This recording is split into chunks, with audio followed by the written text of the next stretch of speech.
Hello everyone, कैसे हो यार आप लोग। आप सभी का स्वागत है इस बहुत ही बेहतरीन से सेशन में इन्फिनिटी लर्न की टीम द्वारा, जहां पे आज हम शुरू करने जा रहे हैं एक बहुत ही amazing amazing amazing topic, pseudo force. Pseudo force जो कि बहुत समस्या देता है, स्टूडेंट्स को समझने में प्रॉब्लम आती है, वो कॉन्सेप्चुअल अंडरस्टैंडिंग नहीं आती। कैसे हो रहा है सर, क्यों लग रहा है, किस तरीके से इसको यूज कर सकते हैं। तो ऐसी बहुत सारी समस्याओं से स्टूडेंट्स घिरे रहते हैं और उन्हीं सब समस्याओं को दूर रखने के लिए मैं लेकर आया हूं आप सभी के सामने बहुत प्यारा सा session. Sunil ji, good evening भाई, हाउ आर यू, क्या हाल है आपके।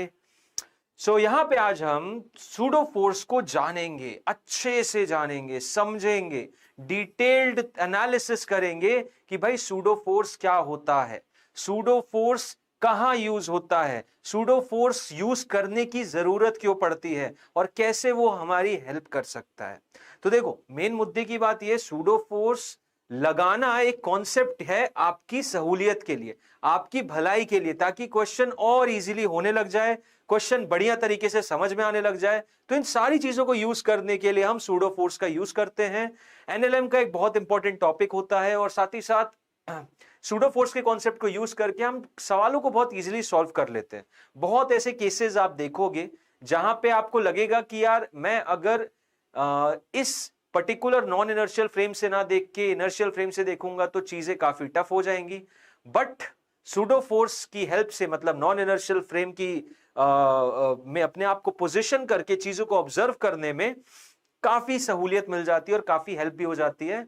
तो ऐसी बहुत सारी बातें हैं यार, बहुत सारी इंटरेस्टिंग इंटरेस्टिंग कॉन्सेप्ट है, इनर्शियल नॉन इनर्शियल फ्रेम और साथ ही साथ सूडो फोर्स का कॉन्सेप्ट। तो बड़ा मजेदार सेशन होगा, बहुत ही अमेजिंग सेशन होगा।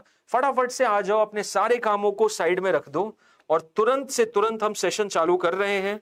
सूडो फोर्स का फुल फ्लेजेड सेशन होगा जहां पे आपको काफी अच्छी अंडरस्टैंडिंग मिलेगी आज। ठीक है, मेरी आवाज आ रही है आप सभी को? Is my voice audible and am I visible to all of you? चलो आ जाओ, फटाफट से शुरू करते हैं हम सेशन। तो देखो, सेशन शुरू करने से पहले यार कुछ बहुत बढ़िया बातें। सो AIR1 in NEET 2023 is from Sri Chaitanya, and this guy over here, Varun, has secured full marks on full marks, 720 on 720. So बहुत ही अमेजिंग फीट है and through out the year इस चीज को तो सेलिब्रेट करना बनता है ना। जितने लोग देखना चाहते हैं अपने आप को भी उस 700 की रेंज में, यार इससे अच्छा प्लेटफॉर्म आपको मिलेगा नहीं। रिजल्ट ओरिएंटेड पढ़ाई होती है यहाँ पे, जिससे कि आपका रिजल्ट क्रैक हो पाए। Okay, no noise, nothing, it's just pure result. We speak of result, हम रिजल्ट्स के बारे में बात करते हैं, हम आपके सिलेक्शन के बारे में बात करते हैं। पढ़ाते तो हैं ही, लेकिन हमारा फोकस हमेशा एग्जाम क्लियर करना रहता है। यहाँ पे अगर आपको एग्जाम क्लियर करने के टैक्टिक्स जानने हैं, चाहते हो अपना नाम उस रैंक लिस्ट में देखना, चाहते हो एक अच्छे MBBS कॉलेज से डिग्री लेना, तो यार इन्फिनिटी लर्न बहुत अच्छा प्लेटफॉर्म है आपके लिए। क्योंकि श्री चैतन्य की पूरी legacy, entire educational experience of Shri Chaitanya, जिससे कि वो रैंक्स निकालता है, ये सब आपको यहाँ पे इन्फिनिटी लर्न के नीट चैनल पे मिलेगी for NEET and Infinity Learn JEE channel पे फॉर जेई। जितने भी आपके दोस्त यार, भाई बंधु हैं, जितने भी लोग रेगुलरली सेशंस देख रहे हैं, सबका यही रिव्यू है कि यार उनका डेफिनेटली एक बहुत अच्छा ओवरऑल एक्सपीरियंस रहा है। लर्निंग आउटकम उनका धीरे धीरे बढ़ता जा रहा है और बढ़ेगा ही यार, बढ़ेगा ही। क्योंकि जब पढ़ाई रैंक निकालने के लिए होती है ना, जब पढ़ाई इस हिसाब से होती है कि यार बच्चे का इंप्रूवमेंट हो, हमारा एक ही एम रहता है, कोई भी बच्चा कहीं पे हो उसका इंप्रूवमेंट होना चाहिए, एक टेक अवे एलिमेंट उसके पास हमेशा होना चाहिए। इसी मोटो के साथ we are in front of you. Megha Bharti, good evening बेटा, कैसे हो आप, हाउ आर यू? इसी के साथ आज का सेशन शुरू करेंगे। सेशन शुरू करने से पहले एक और अच्छी चीज कि यार 55 students from Shri Chaitanya have scored 700 and above. मतलब ओवरऑल अगर मैं आपको बताऊं तो 211 बच्चे हैं। देयर आर 211 स्टूडेंट्स जिनके ग्रेटर देन 700 आए हैं, 700 के ऊपर टोटल ऑल ओवर इंडिया, पूरे भारतवर्ष में 700 के ऊपर लाने वाले मात्र 211 बच्चे, ठीक है, जिसमें से 55 students are from Shri Chaitanya and that too Shri Chaitanya के ऑफलाइन स्टोर से, जहां पे वो आपको मात्र साउथ इंडिया में लोकेटेड है, ठीक है। तो आप जस्ट सोचो कि क्या है वो सिस्टम जो कि श्री चैतन्य इन्फिनिटी लर्न के थ्रू आप सभी बच्चों को ऑनलाइन मोड में ला रहा है। कुछ तो ऐसा है वहां पे, कुछ तो उनका कंटेंट है ऐसा, कुछ तो उनका फ्लो है ऐसा, जो पूरा का पूरा कंटेंट वो ऑफलाइन में यूज कर रहे हैं वही यहाँ पे ऑनलाइन में आ रहा है, और इस तरीके से आ रहा है कि आपका इंप्रूवमेंट हो सके, आप भी वो रैंक ला पाओ। हम चाहते हैं कि यार 700 के ऊपर आपके भी रैंक आए, आपके भी मार्क्स आए। ओके, सो भाई बड़ी अमेजिंग न्यूज है ये तो यार, बहुत ही अमेजिंग न्यूज है। जिंदा है सर? अरे मेघा यार जिंदा क्यों हो यार, ऐसे क्यों बोल रहे हो यार? जिंदा है, अच्छे से जिंदगी जियो भाई। आप कहिए, हम तो भाई बहुत बढ़िया, एक नंबर है हम सब। ठीक है, चलो आगे बढ़ते हैं। और अब जरा, ये क्या हो गया, इस जीआईएफ को क्या हो गया? ये जीआईएफ चली गई। देखो क्या हुआ है पहले केस में। सुनील कुमार कैसे हो भाई, हाउ आर यू? देखो यहां पे क्या हुआ, यहां पे कि आपने ये सिनेरियो बहुत अच्छी तरीके से देखा होगा, नोटिस किया होगा। जैसा कि यहां पे कि कार जब स्टार्ट होती है, रेसिंग कार में बैठते हैं, ठीक है, तो यहां पे एक मियां है, एक बीवी है। ठीक, बीवी अपने मियां से बोल रही है कि भाई मुझे तो न्यूटन के 3 लॉ आते हैं, मुझे तो न्यूटन के 3 लॉ आते हैं। और तभी मियां ने क्या किया, मियां भाई ने, भैया अपना जो हस्बैंड था उसने एक्सेलरेटर पे पांव बहुत तेज मारा, और जैसी एक्सेलरेटर पे पांव बहुत तेज मारा, ये बीवी जी पीछे की तरफ गिर पड़ी, पीछे की तरफ इन पे फोर्स लगा। और तभी ये बंदा हंसने लगा कि यार तुम्हें तो न्यूटन के 3 लॉ आते थे। और न्यूटन के 3 लॉ क्या बोलते हैं? न्यूटन के 3 लॉ क्या बोलते हैं? फर्स्ट लॉ क्या बोलता है? फर्स्ट लॉ बोलता है कि यार किसी भी ऑब्जेक्ट पे जब तक कोई एक्सटर्नल पुश या पुल नहीं लगता, वो अपनी स्टेट को चेंज नहीं करेगा, है ना। मतलब ये रेस्ट पे थी, ये बीवी रेस्ट पे थी, तो ये भैया जी ने अपनी गाड़ी चला रहे थे, तो इन्होंने तो अपनी गाड़ी चलाई, इन पे तो किसी ने फोर्स लगाया नहीं, तब ये क्यों पीछे की तरफ गिर गई? सिंपल सा सवाल है। इसने बाद में इससे पूछा, इसने बोला यार मुझे तो न्यूटन के 3 लॉ आते हैं, मैंने बचपन में पढ़ाई की, मुझे न्यूटन के 3 लॉ आते हैं। पहला लॉ बोलता है कि I will not change my state of rest और motion, no change in rest और motion until an external force is applied, until an external force is applied। तो एक्सटर्नल फोर्स इस लड़की पे तो लगा नहीं, तब भी ये लड़की पीछे की तरफ गिर गई, है कि नहीं? लड़की तब भी पीछे की तरफ गिर गई। क्यों गिर गई भाई, क्यों गिर गई? क्योंकि यहां कुछ अलग सा चीज हुई, यहां कुछ अलग सी चीज हुई, यहां कुछ ऐसा हुआ जो कि हम normal Newton third law, Newton second law, Newton first law से नहीं बता सकते। दूसरा केस ये आता है कि ये 2 लड़कियां थी, बड़े कंफर्टेबली ये लोग चल रहे थे, बहुत कंफर्टेबली ये लोग बस में चल रहे थे, ठीक है, बड़े अच्छे से, बिना एकदम बाहर का मौसम ताड़ रहे हैं और बोल रहे हैं कितनी कंफर्टेबल बस है यार, ये तो मजेदार। और बस के ड्राइवर ने अचानक से ब्रेक दबा दिया, बस के ड्राइवर ने अचानक से ब्रेक दबा दिया, ये महिलाएं आगे की तरफ गिर गई, ये महिलाएं फट से सीधे आगे की तरफ गिरी।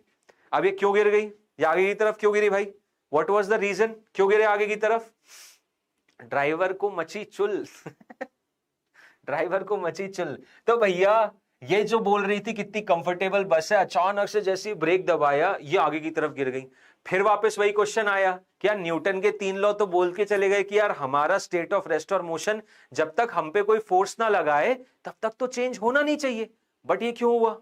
ये महिलाएं आगे की तरफ क्यों गिर गई? इसमें ये आगे की तरफ हुई, इसमें ये महिलाएं आगे की तरफ गिर गई। और ऐसे ही एक और चीज हुई, एक और चीज हुई, यहां पे जिप फाइल जो है रुक गई है। जिप फाइल पता नहीं क्यों रुक गई यार, देखते हैं जिप फाइल क्यों रुक गई है, जिप फाइल क्यों रुक गई यार।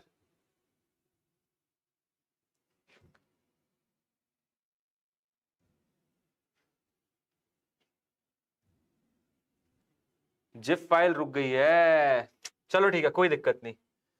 यहां बेसिकली एक बहुत बढ़िया सा मैंने कोरियोलिस फोर्स का एक्सपेरिमेंट दिया था, जिसमें यहां से एक बॉल को रिलीज करता है और वो आगे की तरफ फेंकती है, और ये राउंड द गो वाला गेम है। और यहाँ पे बॉल का जो मोशन है वो कुछ इस तरीके से यहां पहुंच जाता है, ठीक है, यहां पहुंच जाता है आपका बॉल का मोशन।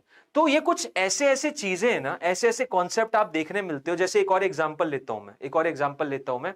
जितने लोग फ्लाइट में चढ़ चुके हैं, जितने भी लोग फ्लाइट में चढ़ चुके हो उन्होंने एक चीज बड़ी अच्छी वाली नोटिस की होगी कि जब कभी भी फ्लाइट टेक ऑफ करती है, जब कभी भी फ्लाइट टेक ऑफ करती है, तो फ्लाइट जब भी टेक ऑफ करती है ना, एक बहुत बढ़िया सी चीज होती है फ्लाइट में। क्या होती है कि फ्लाइट में जो भी बंदे बैठे रहते हैं वो पीछे की तरफ एक फोर्स महसूस करते हैं। अब देखो ये सारी चीजें हमारे साथ होती हैं। बस में भी मैं ट्रैवल करता हूं, बस सडनली चलने लगती है अचानक से, तो मैं पीछे की तरफ गिर जाता हूं, है कि नहीं? बस सडनली चलने लगती है, पीछे की तरफ गिर जाता हूं। बस में मैं चलता हूं, जैसे ही मैं बस में चढ़ा, मेरे को बोलते भाई पकड़ लो, किसी चीज को पकड़ लो वहां पे, हैंडल को या किसी चीज को, क्योंकि नहीं पकड़ोगे तो फट से पीछे की तरफ गिरोगे। अब ऐसा क्यों बोलते हैं? और पहली बात तो मेरे दिमाग में क्वेश्चन ये बार बार क्यों नहीं आता कि मैं गिर क्यों रहा हूं, मैं गिर क्यों रहा हूं? बस का एग्जांपल अगर ले हम, मान लो ये बस है, ये बस है मेरी, ठीक है, दिस इज बेसिकली माय बस। ये बस सड़क पे अभी रेस्ट पे थी, बस स्टॉप पे थी। ये बस स्टॉप से चलना चालू हो गई और यहाँ पे बंदा खड़ा हुआ है, ठीक है, ये खड़ा हुआ है। और जैसे ही बस स्टॉप से चली, बंदा ऐसे पीछे की तरफ क्यों गिरेगा? ये बंदे ने बहुत स्मार्ट बन रहा था, बहुत हीरो बन रहा था, और ये अचानक से पीछे की तरफ गिरा। तो तुम बोलोगे सर ये तो इनर्शिया में पड़ा था। अरे इनर्शिया को भूल जाओ, इनर्शिया को भूलो। तुम ये देखो कि बस आगे बढ़े, ये बंदा पीछे क्यों गिरा। और मेनली क्वेश्चन ये करना चाहिए तुम लोगों को कि यार जब सर ने हम लोगों को न्यूटन का फर्स्ट लॉ बताया है कि कोई भी बंदा, मान लो एक बच्चा है छोटा सा 7वीं 8वीं क्लास का, न्यूटन लॉज ऑफ मोशन पढ़ ली, चुल हो रही थी उसे, न्यूटन लॉ ऑफ मोशन पढ़ ली, लेकिन उसमें अप्लाई करने की भी क्षमता है। उसने पढ़ लिया और बोला कि भाई every body tends to remain in state of rest और motion unless and until an external forces applied. तो बस शांति से खड़ी थी, मैं खड़ा हुआ था। अब बस चली, ठीक है, बस चल गई, कोई दिक्कत नहीं। मैं क्यों पीछे की तरफ गिर रहा हूं?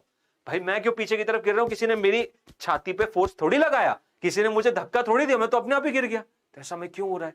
ये सब क्यों हो रहा है? यहां पे बैठा हुआ बच्चा सोच रहा है कि यार ये क्या चीज है, ये न्यूटन का लॉ वायलेट क्यों हो रहा है? न्यूटन का लॉ वायलेट क्यों हो रहा है? बस चल रही, फिर बस ऐसे पकड़ा हुआ था, नहीं पकड़ा, चलो बस चलने लगी, फिर बस अचानक से रुक गई तो मैं आगे की तरफ गिर गया। अब मैं आगे की तरफ क्यों गिर रहा हूं? Why I am falling in the forward direction? Simple सा क्वेश्चन है, मैं आगे की तरफ क्यों गिर रहा हूं? तो भाई ये जितने भी सवाल हैं कि बस चलती हुई में तुम पीछे गिर जाते हो, बस जब अचानक रुकती है तुम आगे की तरफ गिरती हो, इवन बस जब ऐसे टर्न करती है तो बाहर की तरफ गिरते हैं, ये सब यहाँ पे न्यूटन लॉ वायलेट हो रहे हैं ना यार। वायलेट हो रहे हैं कि नहीं हो रहे? क्योंकि जब तक मुझ पे कोई फोर्स ना लगाए मैं अपना मोशन चेंज, सोचो मैं ऐसे खड़ा हूं शांति से और मैं अचानक से ऐसे गिर जाऊं, तुम क्या बोलोगे? सर क्या नौटंकी कर रहे हो यार, पढ़ाना है पढ़ाओ ना, ये सब क्यों कर रहे हो, है कि नहीं? सिंपल सी चीज। मैं ऐसे लुढ़कता रहूंगा तो मैं ऐसा लुढ़क सकता हूं क्या? बिल्कुल नहीं यार, जब तक मेरे को कोई आके एक्सटर्नली धक्का नहीं दे रहा मैं क्यों लुढ़कूंगा, मैं क्यों इधर उधर गिरूंगा? तो पता है समस्या क्या है? न्यूटन के लॉ वायलेट क्यों हो रहे हैं? यस सर, वायलेट कैसे हुआ वही जानते हैं मेघा। देखो ये वायलेशन क्यों हो रहा है, वायलेशन होने का रीजन ये है कि न्यूटन के जितने भी लॉ हैं वो वायलेट इसलिए हो रहे हैं कि न्यूटन के लॉ वहीं लगते हैं जो कि हमारा इनर्शियल फ्रेम ऑफ रेफरेंस होता है। अच्छा, कैसा फ्रेम ऑफ रेफरेंस होता है भाई? इनर्शियल फ्रेम ऑफ रेफरेंस होता है, इनर्शियल फ्रेम ऑफ रेफरेंस होता है। अच्छा, और ये क्या बला है sir? Inertial frame of reference. Inertial frame of reference वो बला है, ऐसा फ्रेम ऑफ रेफरेंस जो कि रेस्ट पे रहे या फिर मूव भी करे तो कांस्टेंट वेलोसिटी के साथ। मतलब इनर्शियल फ्रेम ऑफ रेफरेंस क्या होता है? इनर्शियल फ्रेम ऑफ रेफरेंस क्या होता है? इनर्शियल फ्रेम ऑफ रेफरेंस ऐसा फ्रेम होता है या तो वो रेस्ट पे रहे, या तो शांति से चुपचाप बैठा रहे, या फिर मोशन में भी आए। तो कौन से मोशन में आए भाई? यूनिफॉर्म मोशन में। मतलब उसकी वेलोसिटी कांस्टेंट होनी चाहिए, अब वेलोसिटी कांस्टेंट बोला मतलब मैग्नीट्यूड और डायरेक्शन दोनों, समझ रहे हो? तो ऐसे फ्रेम ऑफ रेफरेंसेस जो कि या तो रेस्ट में हो या मोशन में हो, उनमें ये सब चीजें नहीं दिखती। जैसे फॉर एग्जांपल तुम लोगों के सामने शेयर कर देता हूं, मान लो बस शांति से मैं बस स्टॉप पे खड़ा हो गया। सब सुनना, ध्यान से सुनना, मैं बस स्टॉप पे हूं, मैं बस स्टॉप पे खड़ा हूं, ये बस स्टॉप है, यहां पे मैं आ गया, इधर मैं खड़ा हो गया, ठीक है, ओके, ये बस स्टॉप है। अब जब तक बस मेरी बस स्टॉप पे खड़ी हुई है तब तक क्या मैं आगे पीछे गिर रहा हूं? कोई भी आगे पीछे गिरता है क्या? बिल्कुल नहीं। जब तक मैं बस स्टॉप पे खड़ा हूं तब तक आगे पीछे गिरूंगा क्या? कतई नहीं यार। बस स्टॉप पे जब तुम खड़े हो तो चुपचाप खड़े रहते हो, शांति खड़े रहते हो, इसको पकड़ो ना पकड़ो तुम ऐसे सीधे खड़े रहते हो, बिल्कुल सही बात। लेकिन बस जैसी चालू होती तब मैं गिरता हूं आगे पीछे की तरफ। दूसरी केस, बस थोड़े समय के बाद तुम लोग देखोगे कि सड़क पे चलने लगती है और अपनी स्पीड को एक्वायर कर लेती है कुछ 55 या 50 किलोमीटर प्रति घंटे से, ठीक है, बस चल रही है 55 किलोमीटर प्रति घंटे से। तब भी क्या मैं आगे पीछे गिरता हूं? नहीं, तब भी मैं आगे पीछे नहीं गिरता। मतलब जब मैं रेस्ट में हूं, जब बस स्टॉप पे मैं रेस्ट में हूं, तब भी मैं आगे पीछे नहीं गिर रहा। और जब मैं कांस्टेंट वेलोसिटी के साथ मूव कर रहा हूं, यानी मैं यूनिफॉर्म मोशन में हूं, तब भी मैं आगे पीछे नहीं हो रहा। तो यहां पे न्यूटन का लॉ वायलेट नहीं हो रहा है, यहां पे न्यूटन का लॉ वायलेट नहीं हो रहा है कि नहीं? गुड इवनिंग भाई संतोष, कैसे हो? Good evening. सो यहां पे इन दोनों ही सिनेरियो में तुम देखोगे, ध्यान लगाओ, सोचो, डेली बस ट्रैवल तो कर ही रहे होगे, बस नहीं तो गाड़ी, नहीं तो किसी पे तो ट्रैवल कर ही रहे होगे, कि जब वो रेस्ट में है तब कुछ नहीं हो रहा, तब कोई दिक्कत नहीं, शांति से खड़े हो। जब अचानक से चले तब तुम आगे पीछे गिरते हो। लेकिन जब तुम एक समय के बाद 55-56 किलोमीटर प्रति घंटे की स्पीड से चलने लगते हो, तब बिंदास तुम बड़े आराम से चल रहे रहते हो, बड़े आराम से चल रहे रहते हो, तब भी तुम पे आगे पीछे धक्का मुक्की कुछ नहीं लगता है ना, तब भी धक्का मुक्की कुछ नहीं लगता। तो मुद्दे की बात यह है कि यहां पे न्यूटन के लॉ वायलेट नहीं हो रहा है भाई, यहां पे न्यूटन के लॉ वायलेट नहीं हो रहा है। मतलब मैं रेस्ट में हूं, रेस्ट में रहूंगा, मैं मोशन में हूं, मोशन में रहेगा, मैं बिल्कुल ना आगे गिरूंगा ना पीछे गिरूंगा, कोई मेरे दिमाग में सवाल जवाब भी नहीं आएगा कि किसी ने कोई जादुई फोर्स लगा दिया, नहीं लगाया। तो न्यूटन के बकायदा जितने भी लॉज है सारे के सारे चल रहे हैं। F=ma भी लगेगा, अगर कोई फोर्स लगाता है तो इक्वल एंड ऑपोजिट वाला केस भी लगेगा। और पहला लॉ तो है कि मैं अपना state of change, state of rest और स्टेट ऑफ मोशन भी चेंज नहीं करूंगा जब तक कि मेरे पे एक्सटर्नल फोर्स ना लगाए। तो तीनों लॉ वैलिड होते हैं। तो ऐसे फ्रेम ऑफ रेफरेंसेस जो कि रेस्ट पे रहे या यूनिफॉर्म मोशन में रहे, उनको बोला जाता है इनर्शियल फ्रेम ऑफ रेफरेंस। और इन फ्रेम ऑफ रेफरेंस से अगर हम चीजों को देखते हैं तो सब सही है, सब सही है। मेघा को समझ नहीं आया? देखो मेघा, देखो मेरी बात सुनो, मैं ये बोल रहा हूं, ऑब्जर्वर जो होता है ना, ऑब्जर्वर मतलब जो मोशन देखता है, जो क्या करता है, मोशन को देखता है, जो मतलब चीजों को देखता है। जैसे कि तुम लोग वहां अपने घर पे बैठे हुए हो, मैं यहां पे चल रहा हूं, तो तुम देख रहे हो अपने घर से, तुम अपने घर से मेरे को देख रहे हो, तो तुम ऑब्जर्वर हो।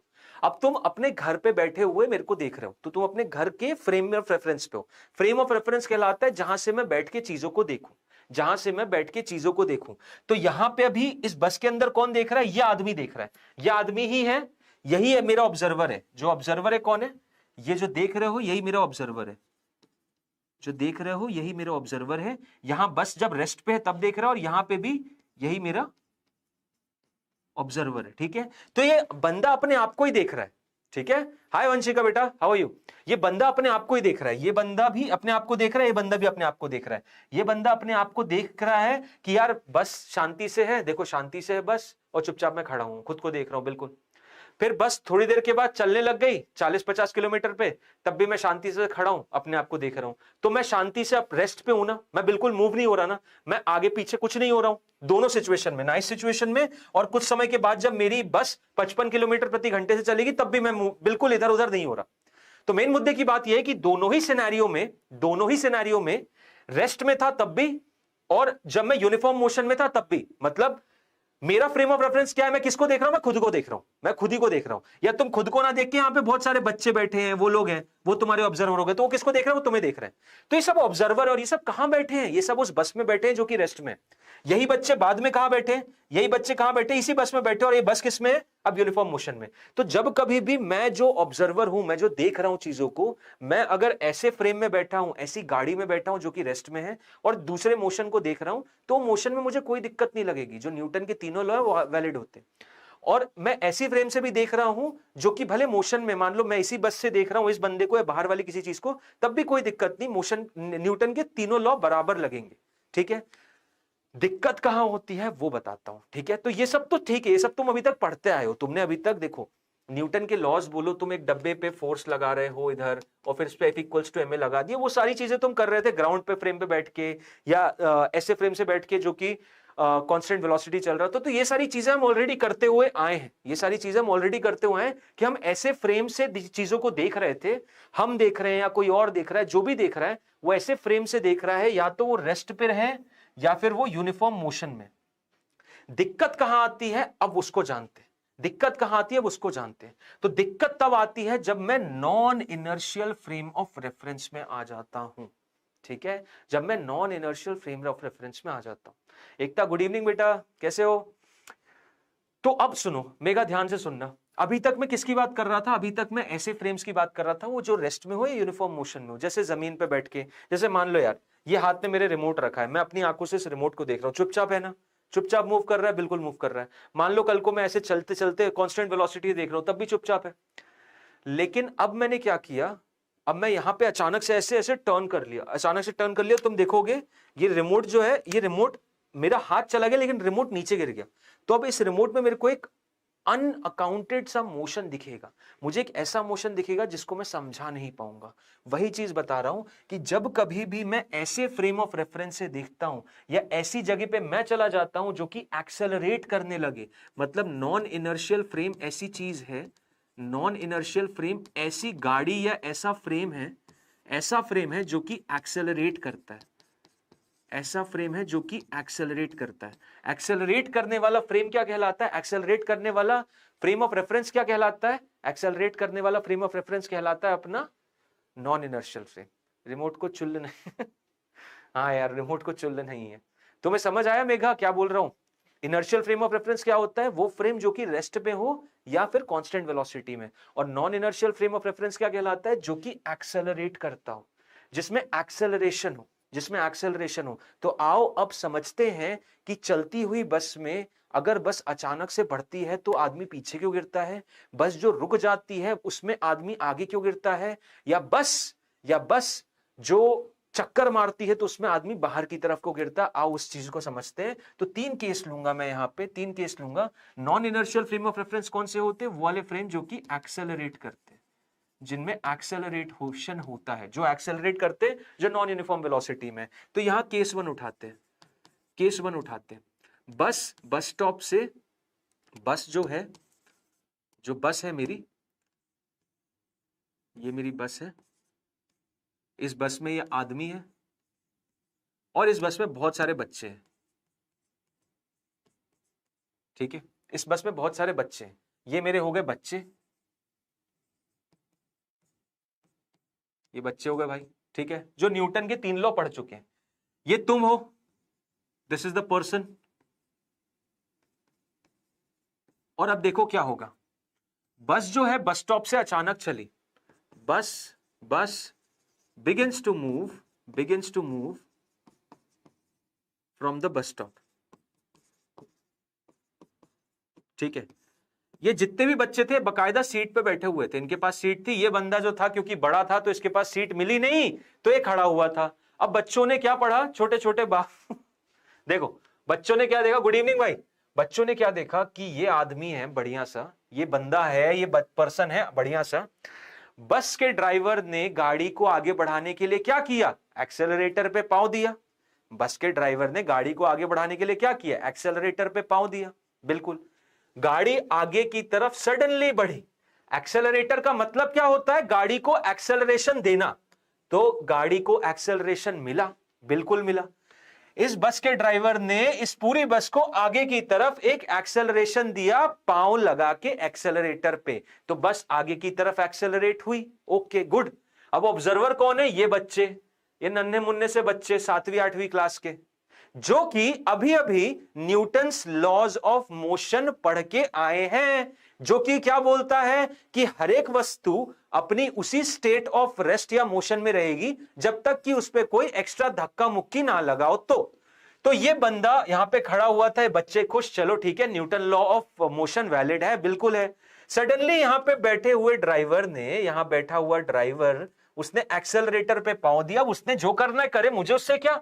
उसने एक्सेलरेट किया, ये गाड़ी आगे की तरफ एक्सेलरेट हुई और ये बंदा पीछे की तरफ गिर गया। और ये बच्चे चले गए संतापे में। ये बच्चे चले गए कहां? संतापे में, कि भैया ये क्या हुआ, न्यूटन का लॉ कहां चला गया, न्यूटन का लॉ कहां चला गया, ये बंदा क्यों गिर गया पीछे? किसी ने आके इस पे तो धक्का ही नहीं मारा, किसी ने तो आके इस पे धक्का मारा ही नहीं। वो कैसे गिर गया यार, वो कैसे गिर गया? सोचो जरा। ये बच्चे समझ ही नहीं आ रहा, बोले क्या पढ़ लिया हमने, ऐसा क्या टॉपिक पढ़ लिया न्यूटन्स लॉ ऑफ मोशन इतना टीचर ने पढ़ाया था मार मार के, यहां तो ये कुछ अलग ही हो रहा है। ये बंदा सीधा साधा खड़ा हुआ था और जैसे ही ड्राइवर अंकल ने एक्सेलरेटर पे पांव मारा, बंदा पीछे की तरफ टप से गिरा, टप से गिरा। और बड़ा स्मार्ट था बंदा, उसको पता था मैं कुछ पकड़ लूंगा तो गिरूंगा नहीं, लेकिन हीरो बनना था बच्चों के सामने, जो बनते ही है नॉर्मली, है ना। 11वीं 12वीं के बच्चे 10वीं 7वीं 8वीं के सामने तो हीरो बनते हैं। तो हीरो बन रहा था, फट से पीछे गिरा, बच्चे आउट। बोले क्या भैया ये क्या हो रहा है, समझ ही नहीं आया। फिर किसी तरीके से इस सिनेरियो को बच्चों ने चलो ग्रैस्प किया कि चलो यार ठीक है, हो सकता है कभी कभी थोड़ा हो सकता है हमारी टीचर ने समझाया ना हो, हमें समझ ना हो। तो फिर एक और केस 2 हो गया इनकी ऐसी तैसी करने के लिए। केस 2 देखो क्या होता है, केस 2 देखो, केस 2 में तो एकदम इनकी निपटी गई। केस 2 में क्या हुआ, वापस बस बनी। इस बार बस ने क्या किया पता है, बस चल रही थी हाईवे पे, बस चल रही थी हाईवे पे, वही छोटे छोटे बच्चे। फिर बोला चलो ठीक है यार फन करते हैं, ठीक है बाद में समझ लेंगे, न्यूटन का लॉ तो वायलेट हो रहा है।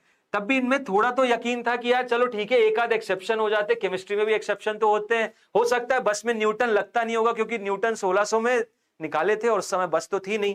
तो उन्होंने बोला कोई दिक्कत नहीं, चलो चलते हैं। फिर उसके बाद ड्राइवर जी यहां पे थे, ड्राइवर ने बढ़िया हाईवे पे गाड़ी निकाली, गाड़ी 50-55 पे बिंदास चल रही थी, मजा आ रहा था सबको, बढ़िया खिड़की के बाहर हवा नजारे सब देख रहे थे। और फिर अचानक से क्या हुआ, जो भारत में अक्सर होता रहता है कि यहां सड़क पे सामने एक आ गई गाय। मेरी देखो डायग्राम पे प्लीज हंसना मत, लेकिन मेरे गांव में गाय ऐसी मिलती है, ठीक है। यहां आ गई गाय, यहां आ गई गाय, ठीक है। ड्राइवर भैया चला रहे थे 50-55 पे और सामने ही आ गई गाय। गाय तो आ जाती है, गाय और भैंस तो आ जाती हैं, और गाय और भैंस तो भाई ऐसी अखंड होती हैं, हिलेंगी नहीं, तुम्हें रास्ता चेंज करना पड़ जाएगा, वो अपनी जगह से नहीं हिल रही। तो भाई क्या था इसके पास, औपचारिकता, इसके पास क्या ऑप्शन था, इसके पास एक ही ऑप्शन था, ब्रेक दबाने के अलावा कोई ऑप्शन नहीं था। ब्रेक दबा के ही बस वो गाय को बचा सकता था और अपने को ही बचा सकता था, क्योंकि जहां गाय निपटती वो निपट जाता भाई। सिंपल सी चीज है, जैसी गाय को खरोच भी आती, ये ड्राइवर निपट जाए कहीं भी चला जाए कोई मतलब नहीं, ड्राइवर गाय को हल्की सी खरोच आती, यहां लोग बस निपटाने के लिए बैठे हुए थे। और इन बच्चों के सामने उसकी भी कुछ इज्जत है यार, तो वो अपने आप को क्यों निपटाएगा। तो उसने क्या किया, ब्रेक दबाया, सिंपल सी चीज, ब्रेक दबाया। बच्चे बढ़िया नजारे देख रहे थे, बच्चों को कुछ आइडिया नहीं, इस आदमी को भी कुछ आइडिया नहीं, वैसे ही अपना पोपट करवा चुका था पीछे गिर के। अभी बस थोड़ी बहुत इज्जत ये कमा ही रहा था, लेकिन अचानक से ड्राइवर ने ब्रेक दबाया, और जैसे ही ब्रेक दबाया, moving bus suddenly comes to a halt, moving bus suddenly comes to a halt. क्या हुआ अचानक से, ये भाई साहब की इज्जत फिर मटिया मेट हो गई, आगे की तरफ गिर गए, और बच्चे फिर एकदम संतापे में, ये फिर से क्या हो गया, फिर न्यूटन लॉ वायलेट हो गया यार। अभी तो बस चलती हुई बस में पीछे गिरा था, अब ये आगे गिर गया। कुछ लोगों ने शायद रट लिया था कि भाई बस चलती है तो शायद आदमी पीछे ही गिरता है, और फिर से बच्चे आउट, ये बच्चे फिर आउट, कि ये बंदा अब आगे क्यों गिर गया यार, ये बंदा आगे क्यों गिर गया। बिल्कुल सही बोला मेगा, एकदम सही बोला मेगा, के साथ ऐसा हो चुका है क्यों मेगा ऐसा हुआ तो नहीं, किसी के साथ ऐसा हुआ है क्या बचपन में। देखो भाई तुम इसकी पोजीशन पे हो, इसकी पोजीशन पे, बच्चे हो तुम कि पर्सन हो। देखो ये बंदा फिर आगे गिर गया, ये बंदा फिर आगे गिर गया, फिर बच्चे संतापे में, क्या हो गया भाई, ये क्या चीज हो गई, फिर से यार न्यूटन लॉ वायलेट। मतलब हद्दी, अभी थोड़ी देर में हम नजारों में घूमे ही थे, हमने सोचा था कि ठीक है यार चलो कोई नहीं, एक आध जगह तो एक्सेप्शन केमिस्ट्री में भी हो जाता है, फिजिक्स में भी सही, हम रट लेंगे फिजिक्स में एक्सेप्शन, हालांकि फिजिक्स में एक्सेप्शन होते नहीं है, बट ठीक है ये बंदा आगे गिर गया, ओके। मूविंग बस सडनली रुक गई, ये बंदा आगे गिर गया, चलो भाई ठीक है, किसी तरीके से गाय वाय बच गई, ड्राइवर भी थोड़ा आ गया होश में, बच्चों ने पानी पिलाया, भैया आराम से चलाया करो। लेकिन अभी बच्चों के दिमाग में घूमे जा रहा है सवाल कि ये हो क्या रहा है, न्यूटन के लॉ क्यों वायलेट हो रहे हैं। और इसी के साथ तीसरा केस भी एक होने लगा, एक तीसरा केस भी होने लगा। तीसरा केस क्या हुआ देखो, तीसरा केस क्या हुआ देखो, तीसरे केस में ये होता है, तीसरे केस में कुछ ऐसा होता है, इसको मत देखना, यहां केस देखना। केस 3 में कुछ ऐसा होता है कि ये लोग सीधी सीधी सड़क पे जा रहे थे, लेकिन भारत में सड़कें कभी भी सीधी होती नहीं है ना, भारत में क्या कहीं भी सड़कें सीधी होती है नहीं। तो ये था वही माहौल ऊपर से देखने पे, ठीक, ये था वही माहौल ऊपर से देखने पे। अब हम टॉप व्यू ले रहे हैं भाई, हेलीकॉप्टर वाला व्यू ले रहे हैं, ऊपर से देख रहे हैं, ये रहे हमारे छोटे छोटे बच्चे, जिनका मुंडा दिख रहा है हमें गोल, ये हो गए हमारे बच्चे, ठीक है, जो अभी ऑलरेडी एकदम फुल संतापे में। यहां पे हमारे आ गए भैया वो पर्सन, ठीक है, यहां खड़े, अभी भी देख रहे हो इनकी अखंडता ही देखो कि अभी भी पकड़ नहीं रहे, अभी भी इनको ऐसा लग रहा है कि कोई दिक्कत नहीं, मैं तो बिना रॉड को पकड़े ही चलता जाऊंगा। तो ये अभी भी शांति से बैठे हैं। और ये बैठे हमारे ड्राइवर, किसी तरीके से इन्होंने गाय को निपटने से बचाया, अपनी जिंदगी को बचाया, शांति से बच्चों को लेके जा रहे हैं, और अचानक से सड़क में एक टर्न आ गया, और ये बकायदा अब इन्होंने अपनी स्पीड को बना लिया है वही 50 किलोमीटर प्रति घंटा। हीरो तो ये भी है ही, चल रहे 50 किलोमीटर प्रति घंटे की स्पीड से। अब ये जाने लगे और अचानक से ये इधर मुड़े। ये अचानक से क्या हुआ, इन्होंने इधर टर्न मारा, बाएं की तरफ मोड़ दिया। बच्चे थोड़ा सा ही शांति में बैठ पाए थे कि फिर उनके लिए आज तो एकदम भाई पूरी फिजिक्स बिगड़ने वाली है। क्या हुआ, जैसे ही बस इधर मुड़ने लगी, जैसे ही बस हल्की सी टर्न लेने लगी, ये बच्चों ने क्या नोटिस किया कि भैया ये जो बंदा था वो गया बाहर की तरफ फेंकने, वो गिरा बाजू की तरफ और सीधे उसका सर टकरा गया खिड़की से। फिर उनके एकदम दिमाग के हिल लिए उनके कि ये क्या हुआ। पहले ये भाई ये आदमी पूरा उन्हें लगा ये पी पा के आया, सिंपल सी चीज। पहले आदमी सामने गिर रहा है, फिर ये आदमी पीछे गिर रहा है, ठीक है, सॉरी पहले पीछे गिर रहा है, फिर आगे गिर रहा है, और अब बाजू में गिर रहा है। हो क्या रहा है भाई, हो क्या रहा है, और अब तो निपट गया, कांच से टकरा है, खत्म। तो वो तो खत्म हो गया, लेकिन दिक्कत पता है क्या हो गई, दिक्कत ये हो गई कि बच्चों की पूरी फिजिक्स हिड़ गई, बच्चों की पूरी फिजिक्स के 12 बज गए, समझ ही नहीं आया क्या हुआ। अभी अभी आज ही पढ़ा था उन्होंने न्यूटन्स लॉज ऑफ मोशन, और खत्म। अब दिक्कत समझते क्या हुआ, तुम लोग समझ गए, स्टोरी पूरी समझ आ गई। ये स्टोरी थी 3 केसेस हुए तुम्हारे सामने। पहला केस हुआ ये, जब चलती हुई बस अचानक से रुक गई, ये बंदा पीछे की तरफ गिरा, पहली बार बच्चे आउट। केस दूसरा, चलती हुई बस अचानक से रुक गई, ये बंदा आगे की तरफ गिरा, बच्चे फिर आउट। और थर्ड केस में तो बच्चों ने हारी मान ली कि भाई ये क्या हुआ, ये सीधे बाहर की तरफ बंदा टकराया, ऊपर की टॉप की व्यू से देख रहे हैं, कांच से टकराया, खल्लास, बंदा डेड नहीं, मतलब बेहोश। वो हीरो बनने में बेहोश हो गया, वो पकड़ नहीं रहा था, इसलिए बोलते भाई बस में जब भी चढ़ो कुछ पकड़ लिया करो, ठीक है। अब तुम शायद स्टोरी के बाद जब भी बस में या मेट्रो में या कहीं भी चलोगे भाई चुपचाप पकड़ लेना, ठीक है ना। हीरो नहीं बनना, हमें बंदे के जैसा नहीं बनना, हम बच्चे बन के खुश हैं। हालांकि बच्चे अभी भी संतापे में ही है, समझ ही नहीं आ रहा क्या है सीन भाई। तो यहां पे बच्चे एकदम खत्म है। अब देखो होता क्या है, अब आते हैं कॉन्सेप्ट पे। दिक्कत क्या हुई, दिक्कत ये हुई कि तीनों सर्कमस्टेंस में, ये केस 3 क्या था, बस सडनली मेक्स अ टर्न,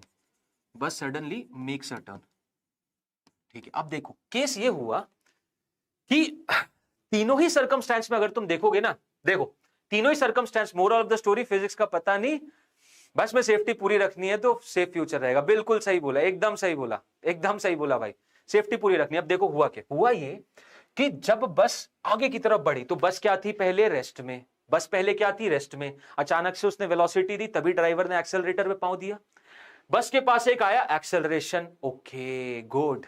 दूसरे केस में क्या हुआ, बस चल रही थी 50-55 पे, ब्रेक दबाया बस ने, जैसे ही ब्रेक दबाया बस ने, बस पे एक एक्सेलरेशन फिर से हुआ पीछे की तरफ, हाँ बिल्कुल। तीसरे केस जब था, बस सीधे जा रही थी, बस ने ऐसे टर्न मारा। अब यहां तुम लोग सोचोगे कि सर देखो यहां तो 50 पे ही था, 50 पे ही टर्न मार रहा था, यहां कैसा एक्सेलरेशन, तो यहां एक्सेलरेशन हुआ ना, एक्सेलरेशन बस मैग्नीट्यूड का चेंज थोड़ी होता है। वेलोसिटी का डायरेक्शन पहले ऐसे था, बाद में डायरेक्शन ऐसा हो गया। वेलोसिटी का डायरेक्शन भी चेंज होता है तो भी एक्सेलरेशन होता है। वेलोसिटी का अगर डायरेक्शन भी चेंज हुआ तो भी एक्सेलरेशन होता है भाई लोग। तो वेलोसिटी का डायरेक्शन चेंज हो गया, रोशन भाई, वेलोसिटी का डायरेक्शन चेंज हो गया, कैसे हो? तो वेलोसिटी का डायरेक्शन चेंज होने पर भी एक एक्सेलरेशन होगा। अभी सेंट्रीपिटल फोर्स समझेंगे तब तुम्हें पता चल जाएगा। अभी बता देता हूं, इस केस में जो एक्सेलरेशन होता है वो इस डायरेक्शन में होता है, वो वेलोसिटी के परपेंडिकुलर होता है। वेलोसिटी इधर जा रही है, एक्सेलरेशन इधर होगा, ठीक। तो मेन मुद्दे की बात यह है तीनों ही केस में कि जो बच्चे थे वो कहां से देख रहे थे चीजों को, जो बच्चे थे वो कहां बैठे थे, ये बच्चे ही हैं तुम्हारे ऑब्जर्वर। ये बच्चे ही हैं तुम्हारे observer. These kids are the observer and these kids are observing from which frame? कौन सी फ्रेम से चीजों को देख रहे हैं? वो देख रहे हैं बस में बैठ के, वो बस के अंदर बैठ के ही वो चीजों को देख रहे हैं जो कि बस में घट रही हैं।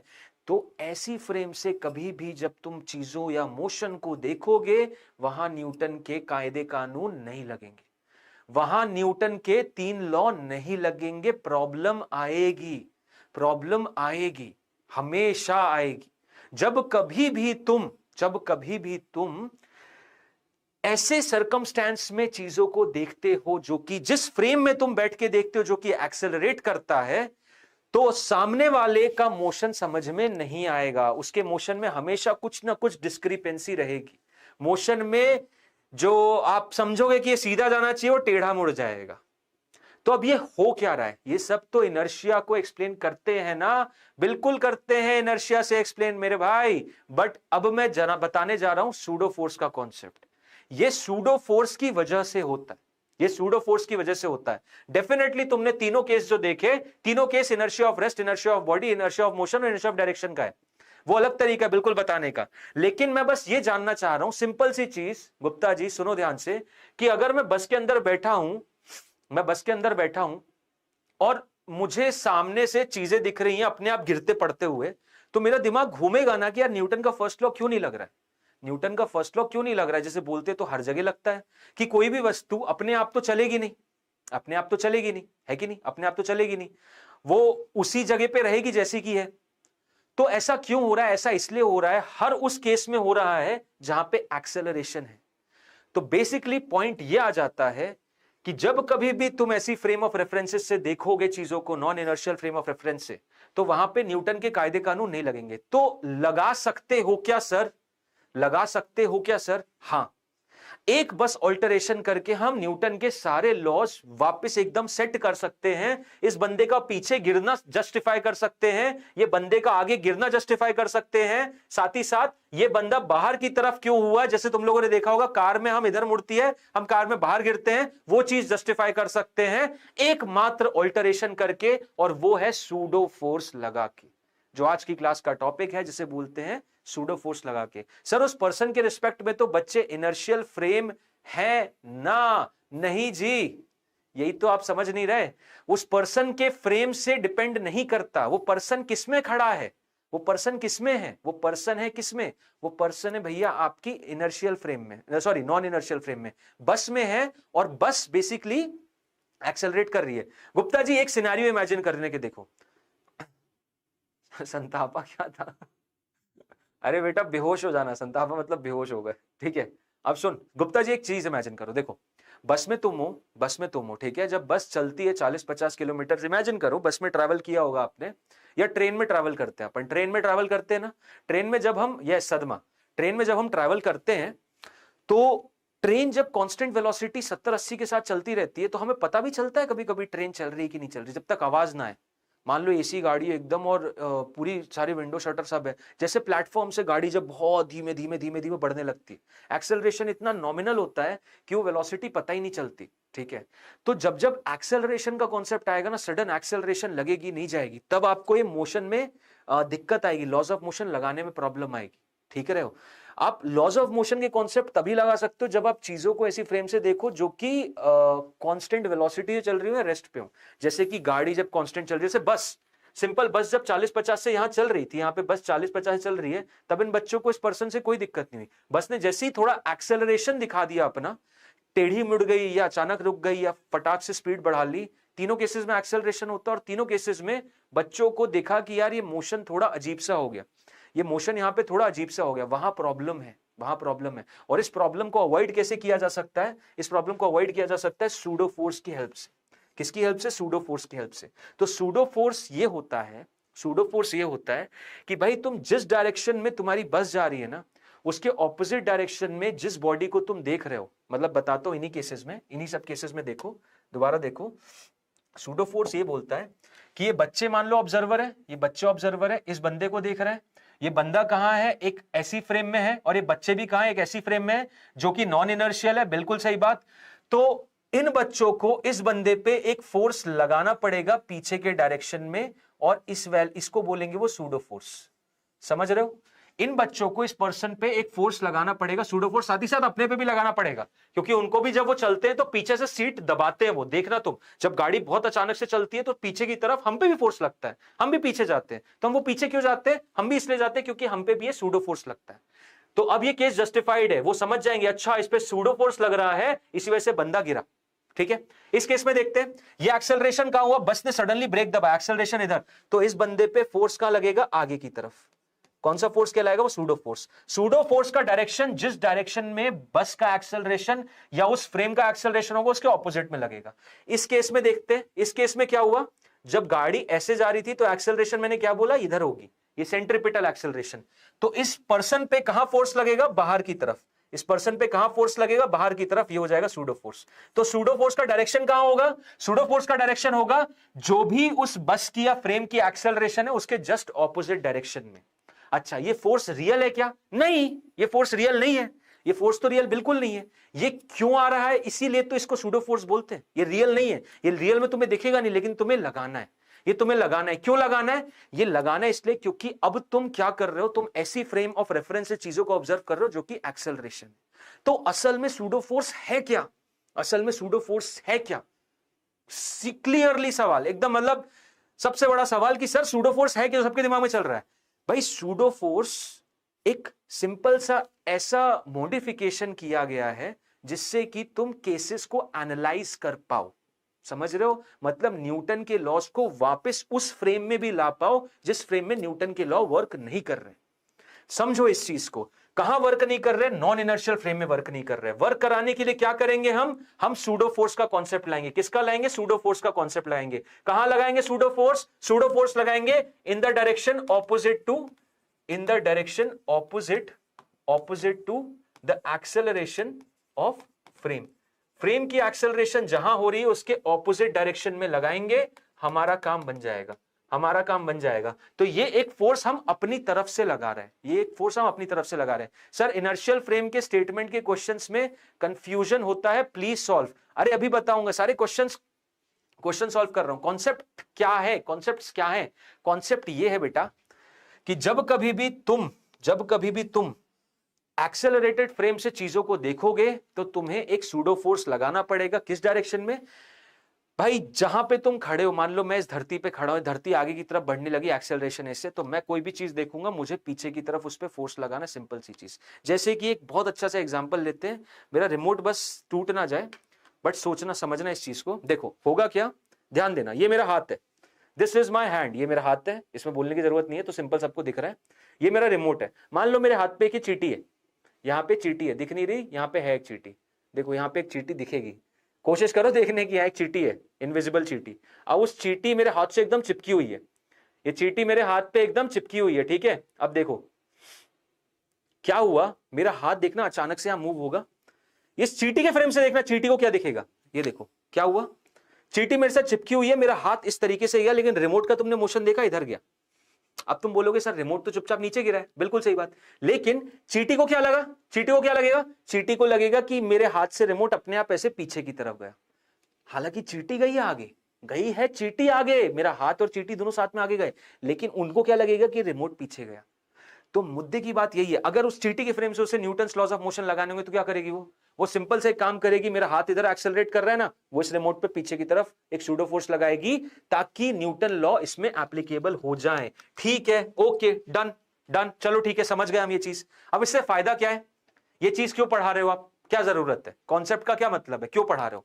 पढ़ा इसलिए रहा हूं क्योंकि अब इस कॉन्सेप्ट को यूज करके सवाल जवाब इतने आसान होने वाले हैं कि तुम्हें आनंद आ जाएगा, तुम्हें मजा आ जाएगा, और तुम सोचोगे, तुम्हें समझ में आने लग जाएगा कि भैया सूडो फोर्स से ही तो सवाल करना चाहिए, क्योंकि इतने हेल्प कर दे रहे हैं, सवाल के आंसर इतनी चुटकियों में निकाल दे रहे हैं। समझ रहे हो संतोष भाई? कॉन्सेप्ट ये है, कॉन्सेप्ट देखो, कॉन्सेप्ट क्या है, कॉन्सेप्ट ये है कि चलो अब इस क्वेश्चन को करते हैं, चलो अब इस क्वेश्चन को करते हैं, इस क्वेश्चन को करेंगे सूडो फोर्स के कॉन्सेप्ट से। इमेजिनरी फोर्स है सूडो फोर्स, हाँ रोशन भाई इमेजिनरी फोर्स है, ठीक है, फोर्स कैसा है, इमेजिनरी फोर्स। अब दाओ सूडो फोर्स का कॉन्सेप्ट लगाएंगे इस सवाल में और इसका आंसर निकालेंगे चुटकियों में, और देखेंगे कि सूडो फोर्स कैसे हमारी मदद करता है। आ जाओ भाई, आ जाओ, देखो बोल रहा है the figure shows a pendulum suspended from the roof of a car that has constant acceleration A relative to the ground. Okay, मतलब ये जो काट है, ये बस देख रहे हो ना तुम, ये जो बस देख रहे हो, इसमें एक पेंडुलम बाबा अटके पड़े हैं। ये रहे अपने पेंडुलम बाबा, ठीक है, ये पेंडुलम है। ओके ठीक है, ये पेंडुलम हो गए। अब इन पेंडुलम को, इस पेंडुलम को क्या होगा कि ये जिस बस में है, ये जिस बस में है,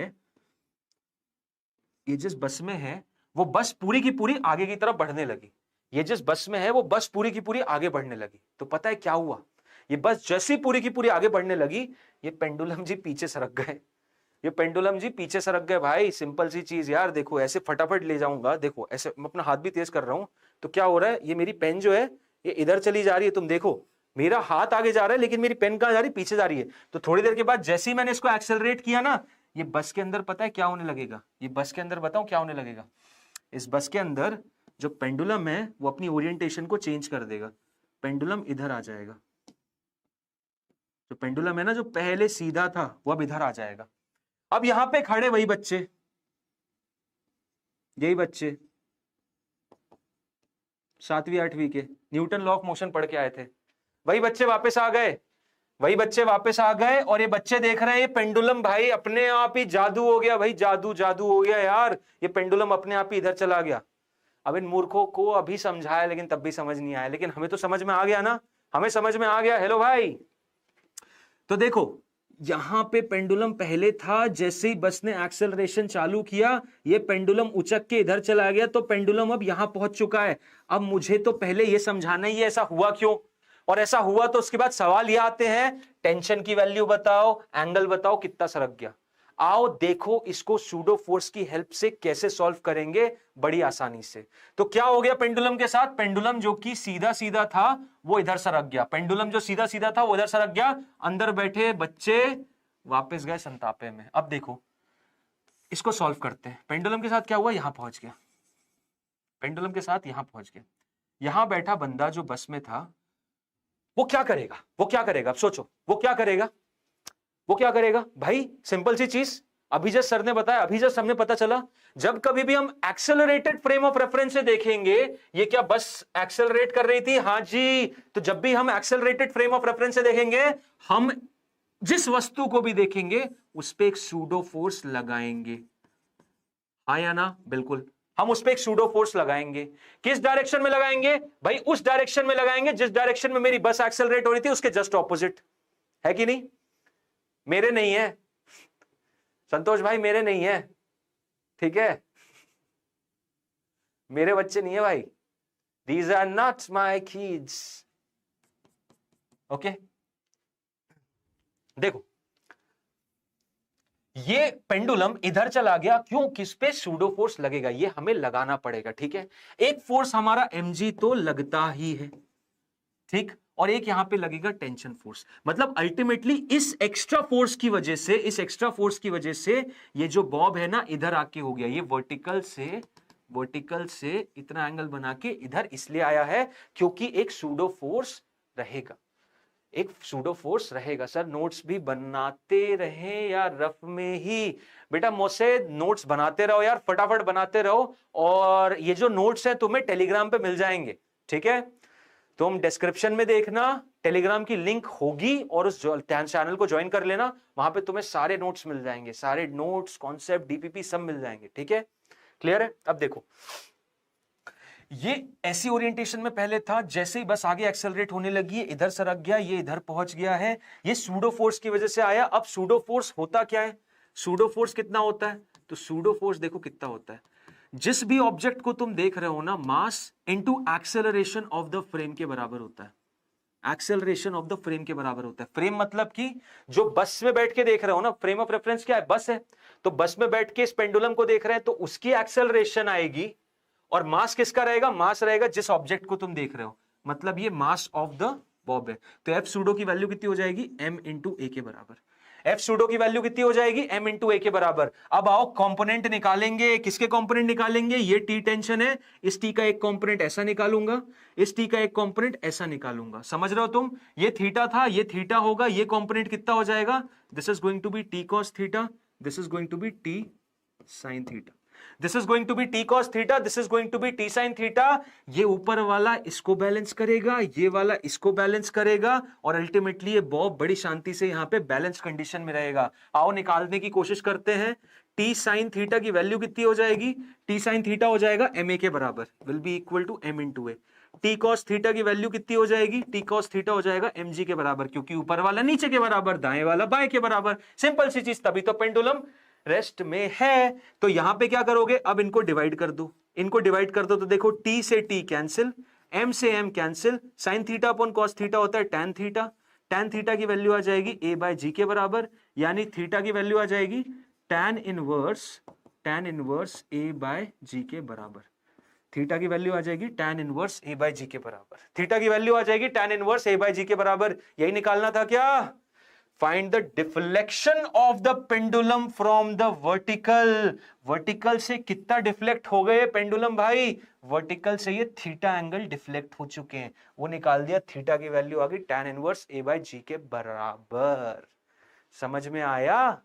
कल को तुमसे ये भी पूछ सकता है कोई कि यार मुझे टेंशन की वैल्यू बताओ, मुझसे ये भी पूछ सकता है यार सर टेंशन की वैल्यू बताओ, थीटा नहीं जानना। तो कोई दिक्कत नहीं, तुमने टी साइन थीटा पता कर लिया, एम ए है, टी कॉस थीटा पता कर लिया, एम जी है, दोनों का स्क्वायर करो और ऐड कर दो। इस इक्वेशन क्रमांक 1 को और इक्वेशन क्रमांक 2 के स्क्वायर को ऐड कर दो, मतलब कि T square sine square theta plus T square cos square theta will be equal to M square A square plus M square G square. देखो टी स्क्वायर कॉमन होगा, sine square theta plus cos square theta कितना?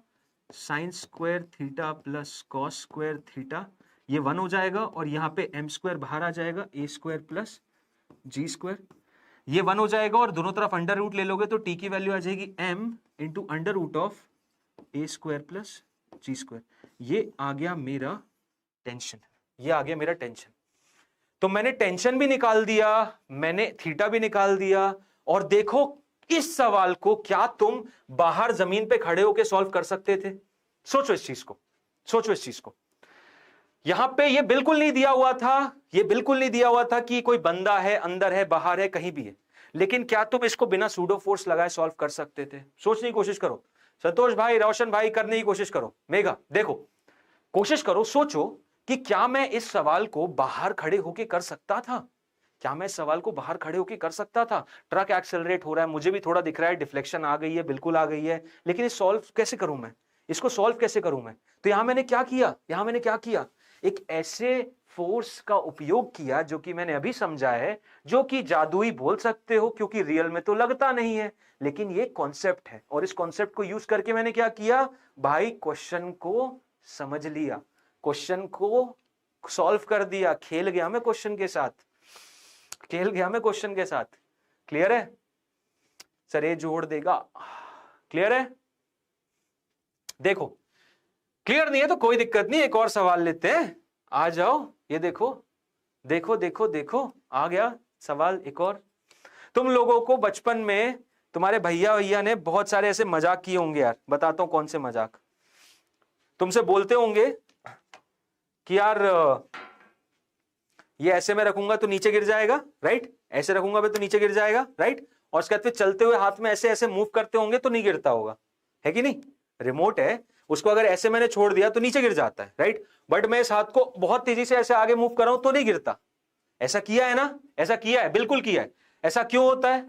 Pseudo force, pseudo force भाई, pseudo force. और ऐसे ये case यहां पे भी है। देखो बोला ये जा रहा है कि एक वेज रख दी, उसके ऊपर 2 किलो का ब्लॉक रख दिया, एक वेज रख दी है, शांति से एक वेज रख दिए, वेज को बढ़िया से तेल से मालिश कर दिए, वेज की तेल से इतनी मालिश की, इतनी मालिश की कि फ्रिक्शन नाम की एक चीज होती भी है तो वो भी नहीं है, फ्रिक्शन नाम की एक चीज अगर हो भी सकती थी तो वो भी नहीं है। ठीक है अपूर, गुड इवनिंग भाई, कैसे हो? मैं अभी करता हूं मेरे भाई के साथ। हाँ भाई करो करो करो, भाई के साथ करो। तो देखो ये वेज है मेरा, this is basically my wedge, wedge fix है। वेज को तेल मालिश भयंकर की, एकदम गर्मियों का समय है, नवरत्न तेल की मालिश कर दी इसके साथ, ठीक है? नवरत्न तेल की बिंदास तरीके से इसके साथ मालिश की है, इतनी अच्छी मालिश की है कि ये इसमें फ्रिक्शन नामक चीज तो कतई एग्जिस्ट ही नहीं करती, फ्रिक्शन लेस हो चुका है पूरा का पूरा। ठीक है, क्या हो गया, फ्रिक्शन लेस हो गया भाई, मतलब लेस का भी लेस, कतई लेस हो गया, फ्रिक्शन लेस। ठीक है, मजा आ गया लेकिन वेज को।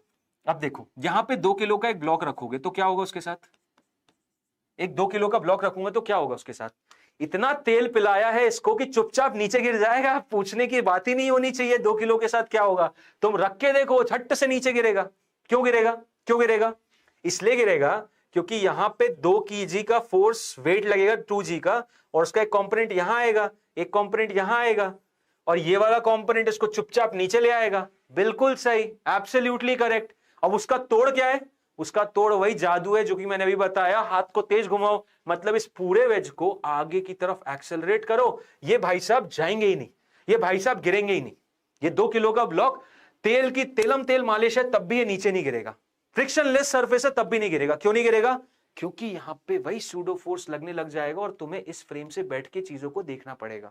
तो केस बहुत सिंपल हो जाएगा। आओ इसको सॉल्व करते हैं, आओ इसको सॉल्व करते हैं। क्या होगा, देखो यहां पे लगेगा एक 2g, ये 60 डिग्री दिया हुआ है, तो ये कंपोनेंट और ये कंपोनेंट, ये 30 ये 60, ये आ जाएगा 2g cos 60 और ये आ गया 2g sin 60। मैं कहां बैठ के ये सब चीजें देखूंगा, मैं यहां बैठ जाऊंगा उसके बाजू में। ये हो गया मेरा ऑब्जर्वर, ये हो गया मेरा ऑब्जर्वर। यहां से बैठ के इस डब्बे को, इस ब्लॉक को देखूंगा तो इस पे एक सूडो फोर्स लगेगा। पूरा वेज आगे की तरफ एक्सेलरेट कर रहा है तो इस पे जो फोर्स लगेगा that is going to be 2 into a, that is going to be 2 into a। 2a का फोर्स लगेगा भाई, 2a का फोर्स लगेगा इस तरफ। अब इस 2a के भी कंपोनेंट को निकालो, 2a का भी कंपोनेंट निकालो। ये 30 था, ये 60 था, तो ये बचेगा 30 और ये हो जाएगा 60। तो ये आ गया 2a cos of 60 और इधर एक और कंपोनेंट आएगा 2a का, क्योंकि ये 60 था, ये cos और ये वाला sine, so 2a sin of 60। I think components में कोई दिक्कत नहीं है, तुम लोगों को कंपोनेंट्स में कोई दिक्कत नहीं होनी चाहिए। अब क्या करना है, अब भाई अगर ये ब्लॉक शांति से है तो ये वाला कंपोनेंट इस कंपोनेंट के बराबर होगा। सिंपल सी चीज, ये ब्लॉक शांति से है, ये ब्लॉक शांति से है, तो ऊपर वाला फोर्स इसके बराबर होगा और इन दोनों के जोड़ को, इसको और इसको, ये नॉर्मल भैया यहां पे बैलेंस कर देंगे। ठीक है, ये नॉर्मल इन दोनों के जोड़ को बैलेंस कर देगा, ये वाला इसके बराबर होगा। मतलब कि for 2 kg to be at rest, for 2 kg to be at rest, for 2 kg to be at rest, simple सी चीज ये है कि 2a cos 60, 2a cos 60 किसके बराबर होना चाहिए, 2g sin of 60 के बराबर।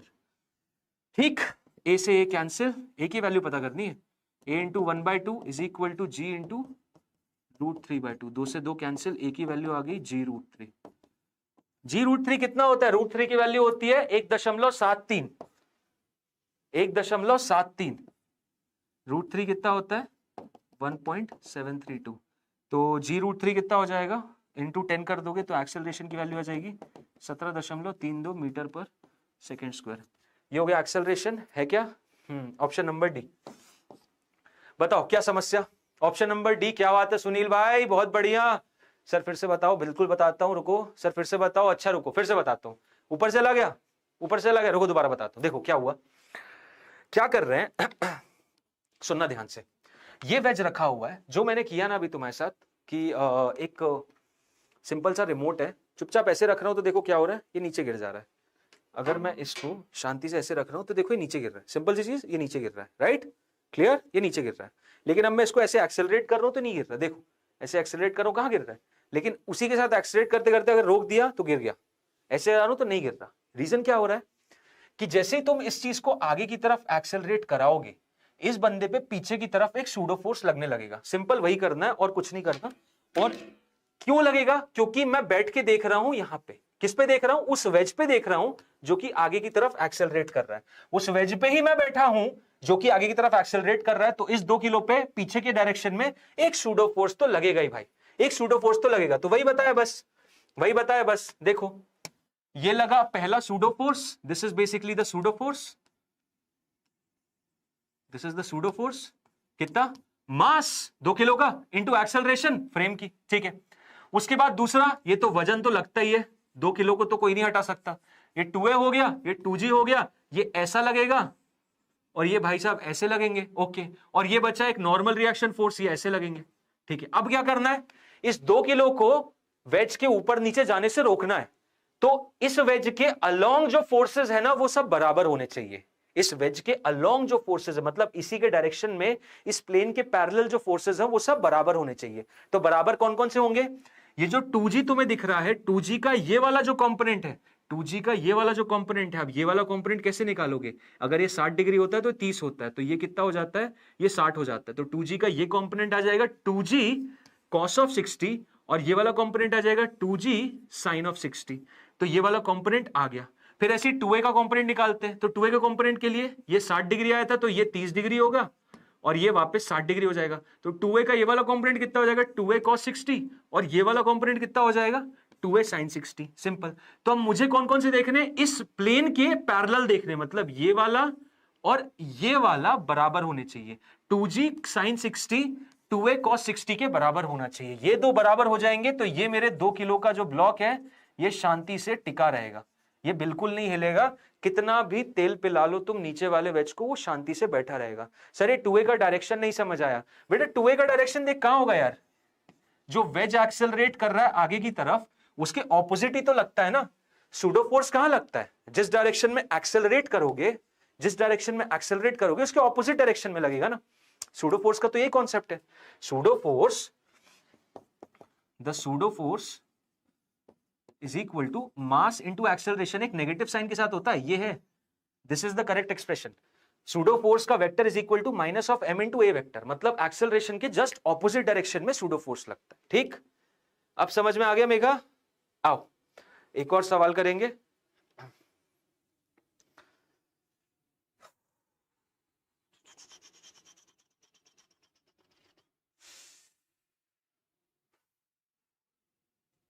इस कॉन्सेप्ट को देखते हैं। आओ, तुम में से कोई है जो मोटा है और पतला दिखना चाहता है, या जो पतला है और मोटा दिखना चाहता है? कोई अगर है तो ये क्लास उसी के लिए है, ये कॉन्सेप्ट उसी के लिए। तुम अपने आप को जब चाहे तब खुश कर सकते हो। अगर मोटे हो तो पतले हो सकते हो, और पतले हो तो मोटे हो सकते हो। तो किसी को भी अगर इसी चीज के लिए जरूरत है तो ये कॉन्सेप्ट देख लो। खुद को कभी खुश करना है तो ये कॉन्सेप्ट आप ही के लिए है। क्या है भाई ये कॉन्सेप्ट? आओ देखो बताता हूं।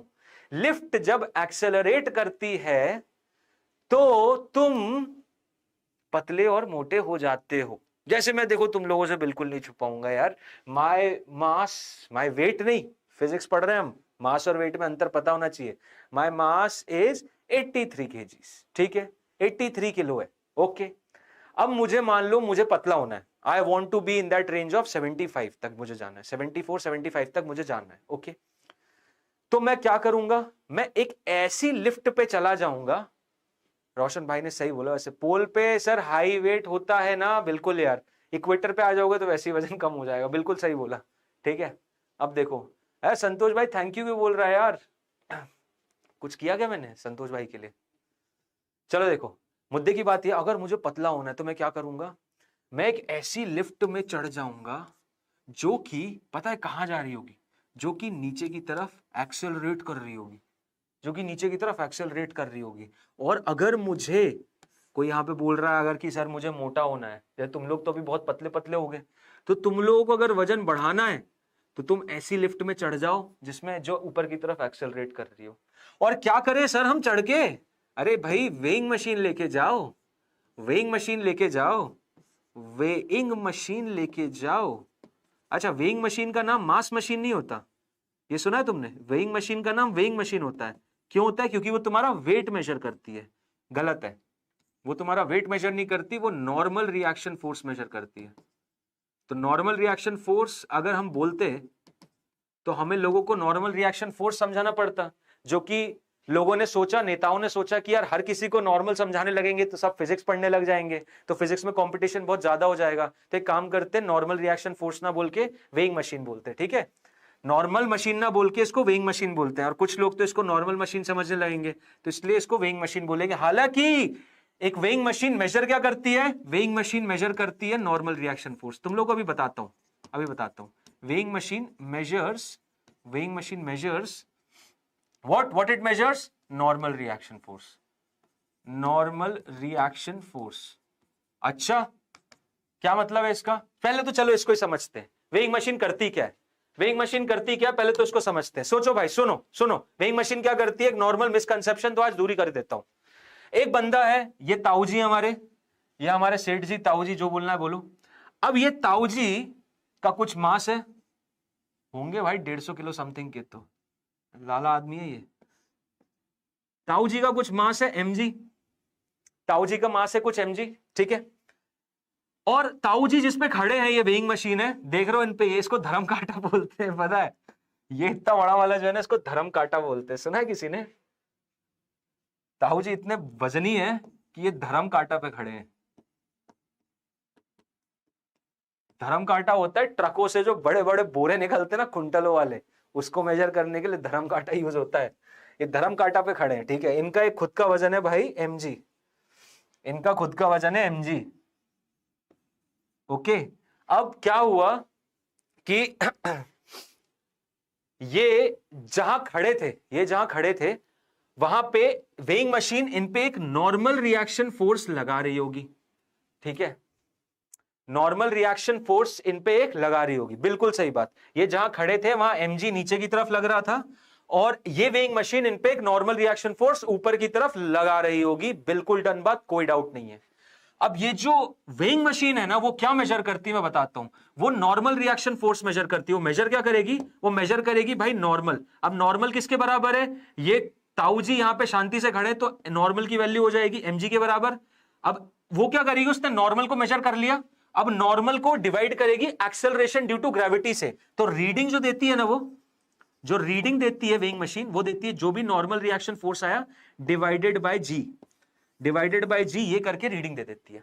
समझ रहे हो बात को? क्या करता है एक वेइंग मशीन, क्या करती है वेइंग मशीन, रीडिंग देती है, जो भी नॉर्मल रिएक्शन फोर्स किया डिवाइडेड बाय जी कर देगी, आपकी रीडिंग आ जाएगी, ठीक। अब देखो, जब भी लिफ्ट नीचे या ऊपर की तरफ एक्सेलरेट होगी तो क्या होगा, जब भी लिफ्ट ऊपर या नीचे की तरफ एक्सेलरेट होगी तो क्या होगा, तो जब कभी भी लिफ्ट, ये रहा, ये पर्सन है, अब ये पर्सन है, इसका जो वजन है, ये देखो नीचे की तरफ ये mg लग रहा है, और यहां पे एक बंदा खड़ा हुआ है, यहां पे एक बंदा खड़ा हुआ है, लिफ्टमैन, ठीक है। ये लिफ्टमैन क्या कर रहा है, ये देख रहा है कि भाई तुम्हारी रीडिंग कितनी आ रही है। इस बंदे ने बोला यार देख, मैं हो सकता हूं कभी कभी गलत बता दूं, तो तू चेक कर लेना मेरी रीडिंग कितनी आ रही है, ठीक है। तो उस बंदे ने देखा कि यहां नीचे एक mg फोर्स लग रहा है, और क्योंकि ये लिफ्ट ऊपर की तरफ एक्सेलरेट कर रही है, तो इस पे एक सूडो फोर्स भी आएगा। जेन्युइन सी बात है, तुम दोनों देख रहे हो लिफ्ट में खड़े होके, लिफ्ट ऊपर एक्सेलरेट कर रही है, तो एक सूडो फोर्स भी आएगा। तो यहां जमीन पे एक नॉर्मल रिएक्शन फोर्स भी लगेगा।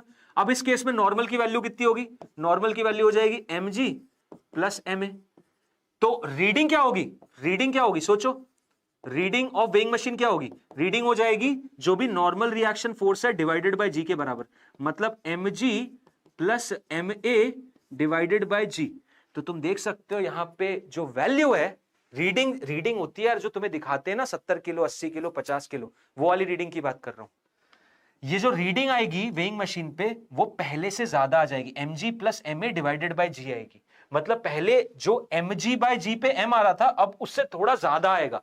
तो जिन जिन को भी मोटा होना है भाई, मोटा होना है, मोटा होने की रेसिपी ये है, तुरंत वाली रेसिपी। सारे जिम ओनर्स की आज दुकान बंद हो जाएगी। तुरंत वाली रेसिपी मोटे होने की ये रही, ये मोटे होने की रेसिपी। पतले होने की रेसिपी बताता हूं। पतले होने की रेसिपी क्या है, एक ऐसी लिफ्ट में चढ़े जाओ जो एक्सेलरेट नीचे की तरफ कर रही है। क्लियर है, एक ऐसी लिफ्ट में चढ़ जाओ जो कि एक्सेलरेट नीचे की तरफ कर रही है। ये आपका क्या हो गया, ये आपका वेइंग मशीन हो गया, ये आपका वेइंग मशीन हो गया। इस पे बंदा खड़ा है, इस पे बंदा खड़ा है। अब ये नीचे की तरफ एक्सेलरेट कर रही है, यहां पे वो लिफ्टमैन वापस से आ गया, ये मेरा लिफ्टमैन, यही मेरा ऑब्जर्वर भी है। लिफ्टमैन जो है यही मेरा ऑब्जर्वर भी है, यही देखो यही मेरा ऑब्जर्वर भी है। क्लियर है ना। लिफ्टमैन ने क्या देखा, लिफ्ट नीचे की तरफ एक्सेलरेट कर रही है, भाई इस पे एक सूडो फोर्स लगाओ mn2a, एक नॉर्मल फोर्स यहां पे होगा, ये रहा नॉर्मल रिएक्शन फोर्स, और एक तो mg तो लगेगा ही। तो यहां पे क्या देख सकते हो तुम, नॉर्मल प्लस ma mg के बराबर है। तो नॉर्मल की वैल्यू कितनी हो जाएगी, नॉर्मल की वैल्यू हो जाएगी mg माइनस ma।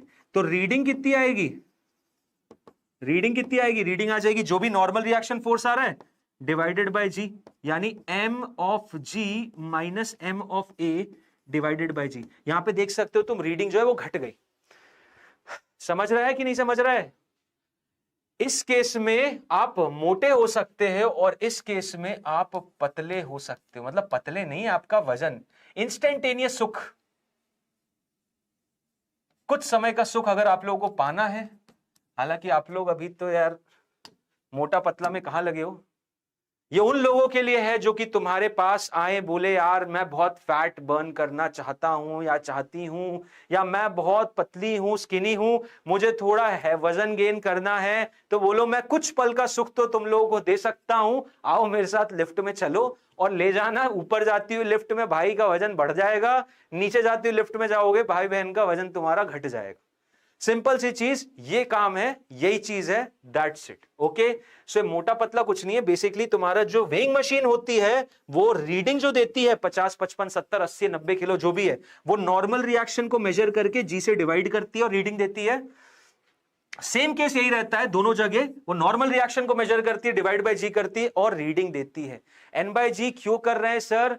बेटा गुप्ता जी देखो, वेइंग मशीन जो काम कर रही है वो बता रहा हूं। वेइंग मशीन तुम्हारा क्या काम करती है? वेइंग मशीन तुम्हारा वेट बताती है क्या?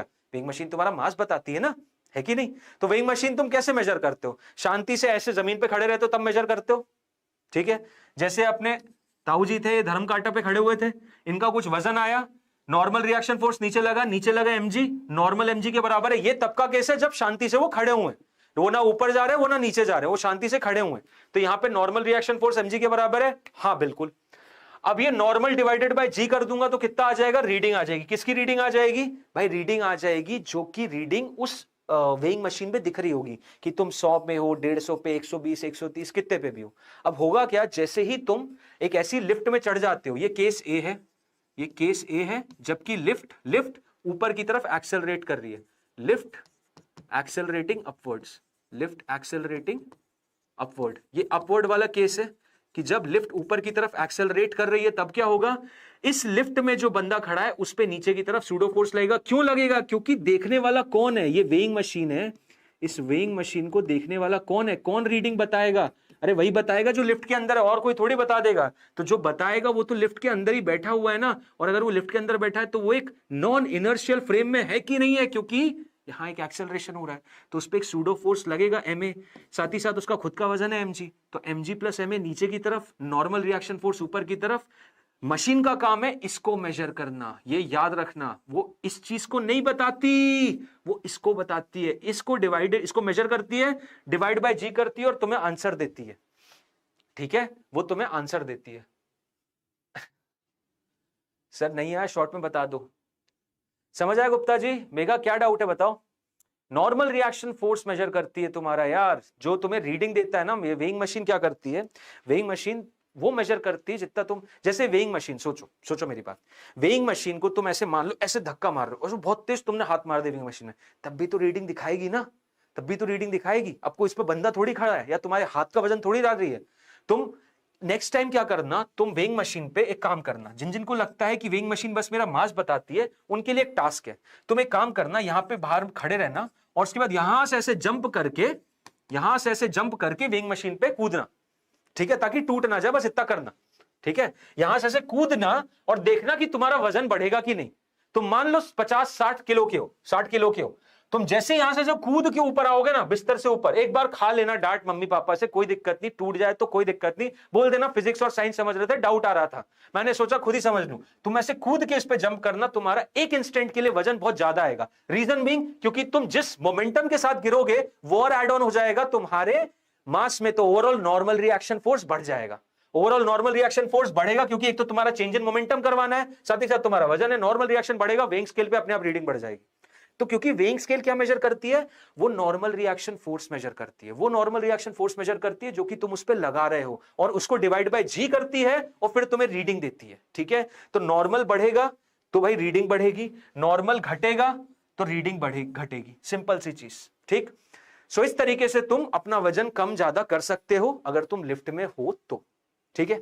ओके, तो बस यार इसी के साथ आई थिंक सूडो फोर्स में तुम्हें काफी सारे इनसाइट मिले होंगे। सूडो फोर्स देखो यहाँ पे खत्म नहीं हो रहा, सूडो फोर्स आएगा, फ्रिक्शन में भी और इसका यूज करूंगा, फ्रिक्शन क्योंकि पढ़ाया नहीं है मैंने, फ्रिक्शन अगला सेशन हमारा फ्रिक्शन का होगा। और सूडो फोर्स इसलिए तुम्हें समझाया ताकि तुम्हें एक अच्छा आइडिया जरूर मिल जाए कि यार सूडो फोर्स में असल होता क्या है और हमें कहां लगाना है, उसके कुछ स्टैंडर्ड एप्लीकेशन और बढ़िया सी चीज। ठीक है, अपूर लेट आया भाई, देख लेना सेशन दोबारा से। एंड हम अगले सेशन में मिलेंगे, फ्रिक्शन को स्टार्ट करेंगे और मचा देंगे, फ्रिक्शन को बढ़िया तरीके से समझेंगे, आनंद में समझेंगे और बढ़िया बढ़िया सवाल करते रहेंगे। मिलते हैं अगले सेशन में, till then bye bye, thank you all of you and will see you later, bye bye.